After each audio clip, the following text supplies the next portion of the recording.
এই ভিডিওটা বানাচ্ছি মোহনবাগান লেজেন্ড রহিম নবী, ইস্টবেঙ্গলের প্লেয়ার মেহতাব হোসেন এবং আমাদের মোহনবাগানের সেই সব সমর্থকদের জন্য যারা মোহনবাগান ম্যানেজমেন্ট কেন ভারতীয় দলে মোহনবাগান প্লেয়ারদেরকে ছাড়েনি বলে সমালোচনা করেছিলেন।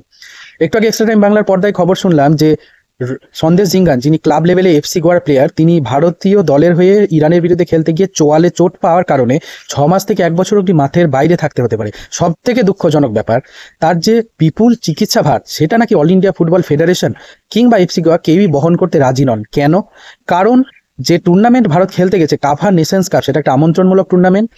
যে টুর্নামেন্ট চ্যাম্পিয়ন হলেও ভারতীয় দলের ফিফা র্যাঙ্কিংয়ে কোনো প্রভাব পড়বে না, তাই কেউ সন্দেশ জিঙ্গানকে সাহায্য করার জন্য এগিয়ে আসছেন না এখনো অবধি।